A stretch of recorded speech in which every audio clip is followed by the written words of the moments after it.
Yes. चलिए, yes आज हम सर। बात करेंगे नॉन कांटेक्ट फोर्स की। लास्ट टाइम हमने कांटेक्ट फोर्सेस के बारे में पढ़ा था, अब नॉन कांटेक्ट फोर्सेस के बारे में बताने वाला हूँ। ध्यान से सुन लीजिएगा सारी बातें। ठीक है, नॉन कांटेक्ट का मतलब है जहाँ पे दो ऑब्जेक्ट कांटेक्ट में तो होंगे, ठीक है, लेकिन वो सीधे कांटेक्ट नहीं होंगे, एक दूसरे के क्लोज बाय होंगे। तो इसका सबसे पहला एग्जांपल हमारे पास मैग्नेटिक फोर्स है। आप में से बहुत सारे बच्चे मैग्नेट को जानते हैं। तो मैग्नेट जो है जनरली मैग्नेटिक सब्सटेंसेस को अपनी तरफ अट्रैक्ट करता है बिना डायरेक्ट कांटेक्ट में आए, and this force is known as magnetic force. तो force exerted by the magnets it's called magnetic force and can be attractive or repulsive. तो अगर लाइक पोल होंगे मैग्नेट के तो रिपल्शन शो करेंगे बेटा, अनलाइक पोल होंगे तो अट्रैक्ट शो करेंगे। यानी कि north north south south repulsion करेंगे, और नॉर्थ और साउथ होंगे या साउथ या नॉर्थ होंगे तो अट्रैक्ट करेंगे। और मैग्नेट ये है, मैग्नेट के बारे में आपने 7th क्लास में भी बहुत सारी बातें सीखी हुई है। लुक एट हियर, यहाँ पे अगर आप अपनी स्क्रीन पे देखो तो ये साउथ, ब्लू वाला साउथ है और रेड वाला नॉर्थ है, ये दोनों एक दूसरे को अट्रैक्ट कर रहे हैं, इसीलिए यहाँ पे ये अट्रैक्टिव फोर्स है और ये मैग्नेटिक फोर्स का एक तरीका है। अगर आप साउथ साउथ या नॉर्थ नॉर्थ लेके आओगे तो यहाँ पे ये रिपल्शन शो करेंगे। तो यानी कि यहाँ पे ये जो प्रॉपर्टी आपको दिख रही है, ये नॉन कॉन्टेक्ट फोर्स की प्रॉपर्टी आप देख पा रहे हो। ठीक है, और इनका इस्तेमाल मोटर में, जनरेटर में, बहुत सारी चीजों में जो है मैग्नेट्स का यूज किया जाता है। दूसरा जो फोर्स होता है हमारे पास नॉन कांटेक्ट फोर्स, उसे कहते हैं इलेक्ट्रोस्टैटिक फोर्स। तो force exerted by the charge, जिनके ऊपर चार्ज होता है। आपको चार्ज के बारे में मैंने बहुत कुछ बताया था। तो चार्ज बॉडीज की जो टेंडेंसी होती है, लाइक चार्जेस भी क्या करते हैं बेटा, रिपल करते हैं, और अनलाइक चार्जेस क्या करते हैं, अट्रैक्ट करते हैं। तो इसमें अगर आप बलून को देखोगे, रब करोगे अपने बालों पे और फिर उसमें बिट्स ऑफ पेपर से उसके पास लेके जाओगे तो उस पर स्टिक करेंगे। लेकिन दोनों बलून को अगर आप किसी बुलन से रब करते हो और फिर एक दूसरे के पास लेके आओगे तो वो क्या करेंगे, वो एक दूसरे से दूर भगाएंगे उन्हें। दैट मीन्स वहां रिपल्सिव फोर्स दिखेगी। तो जहां पे चार्जेस की वजह से जो फोर्स होती है उस फोर्स को हम बोलते हैं इलेक्ट्रोस्टैटिक फोर्स। स्टैटिक इसलिए बोलते हैं क्योंकि चार्जेस वहां पे रेस्ट में होते हैं। तीसरे टाइप की जो नॉन कॉन्टैक्ट फोर्स है वो है आपकी ग्रेविटेशन फोर्स, और ये भी एक अट्रैक्टिव फोर्स है। जहां पे ये कहा जाता है, 9th में आपको ये सिखाया जाएगा ग्रेविटेशन फोर्स के बारे में, जैसे अर्थ हर चीज को अपनी तरफ अट्रैक्ट करती है, इसी तरीके से दुनिया के अंदर हर एक चीज हर दूसरी चीज को जो है अपनी तरफ अट्रैक्ट करती है, और इस फोर्स को कहते हैं ग्रेविटेशनल फोर्स। तो force between the two bodies due to which they try to attract each other, that is known as gravitation force.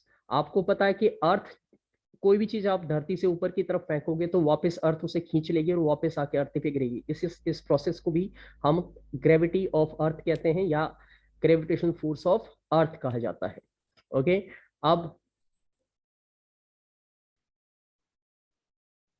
देखो, फोर्स पर यूनिट एरिया, जो फोर्स पर यूनिट एरिया उससे हम pressure कहते हैं। ये छोटी सी definition है प्रेशर की।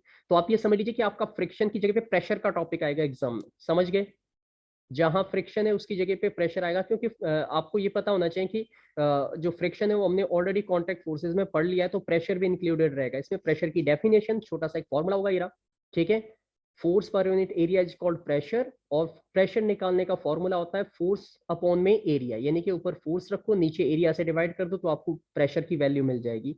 और प्रेशर की एसआई यूनिट जो होती है बेटा वो पास्कल होती है, ठीक है। और जितना ज्यादा सरफेस ज्यादा होगा वो प्रेशर उतना कम लगेगा, जितना कांटेक्ट कम होगा उतना प्रेशर क्या लगेगा, ठीक है, ज्यादा लगेगा। जैसे ये नेडल देखो हाथ में आराम से आर पार हो जाएगी, क्योंकि इस नेडल का सरफेस एरिया मिनिमम है। और यहाँ पे ये पेंसिल का बैक देखिए, ये आराम से आपको झेल लोगे इसकी फोर्स को, क्योंकि इसका सरफेस एरिया ज्यादा है। तो प्रेशर किन किन चीजों पे डिपेंड करता है ये भी मैं अभी आपको बताने वाला हूँ, ठीक है। तो अगर आप प्रेशर निकालोगे, इसीलिए जहां पे चीजें हमें चाहिए कि प्रेशर कम हो वहां पे हम उसका सरफेस ब्रॉड कर देते हैं, चौड़ा कर देते हैं। और जहां पे आप चाहते हो कि प्रेशर कम से कम लगे, यानी कि प्रेशर मैक्सिमम लगे, तो उसमें हम क्या करेंगे, वहां पे हम सरफेस एरिया घटा देते हैं। इसीलिए जो पॉइंटेड चीजें होती है, चाहे वो शार्प नाइफ हो या निडल हो, उनमें उनका सरफेस एरिया पतला यानी कि आगे से पॉइंटेड बनाया जाता है, तो उसकी वजह से उनका प्रेशर बढ़ जाता है। इस तरीके से एक चीज और देखो कि अगर आप ऐसे कीलों का एक पूरा बहुत सारी कील्स लगा दो और उसके ऊपर लेट जाओ तो आपको नहीं चुभेंगे, लेकिन एक सिंगल नेल, अगर सिंगल एक कील हो और उस पर आप पैर रख दो तो आपके पैर में घुस जाएगा। यहाँ पे भी प्रेशर का ही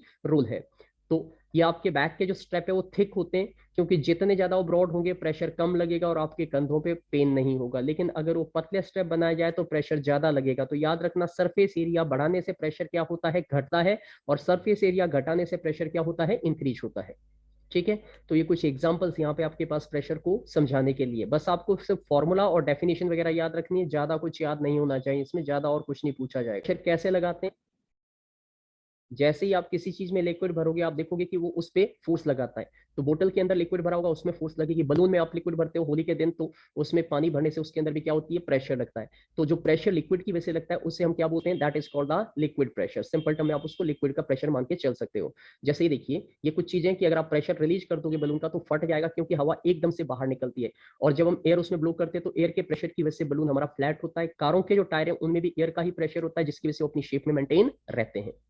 ठीक है, तो लगा रही है। तो pressure exerted by the atmosphere around us is known as atmospheric pressure. तो ये एटमॉस्फेरिक प्रेशर का एक छोटा सा डेफिनेशन आप याद रख सकते हो। एयर के प्रेशर को हम एटमॉस्फेरिक प्रेशर कहते हैं। ठीक है, और हमारी बॉडी पे चारों तरफ से एयर जो है प्रेशर लगा रही है। आप सुन के थोड़े हैरान हो जाओगे कि हमारे बॉडी पे जो प्रेशर होता है, ठीक है, एटमॉस्फेयर का, वो 1245 केजी तक हो सकता है।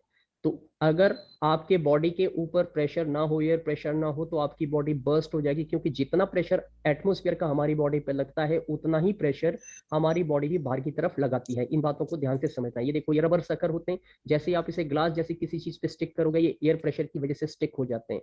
ड्रिंकिंग स्ट्रॉ जो आप जूस वगैरह पीते हो इस तरीके से, वो भी एयर का प्रेशर यहाँ पे ग्लास में जो खाली जगह उस पर लगता है और उसी वजह से वो लिक्विड नीचे दबता है और उसी प्रेशर की वजह से वो इस स्ट्रॉ में आपके मुंह तक आता है जब आप उसे सक करते हो। तो ये सारे के सारे प्रेशर के कुछ एग्जांपल्स है। और एटमॉस्फेरिक प्रेशर जो होता है, ये बात आपको याद रखनी की कितना होता है, ये लिखा हुआ है यहाँ पे। एटमॉस्फेरिक प्रेशर सी लेवल पे 1.1 इंटू 10⁻⁵ पास्कल होता है। पास्कल एसआई यूनिट होती है प्रेशर को मेजर करने की। तो 1 atmospheric pressure is equal to 1.01 into 10⁻⁵ pascal के इक्विवेलेंट होता है। अब अगला सवाल है हमारे पास, how to measure the atmospheric pressure, कि एटमॉस्फेरिक प्रेशर को हम मेजर कैसे करेंगे।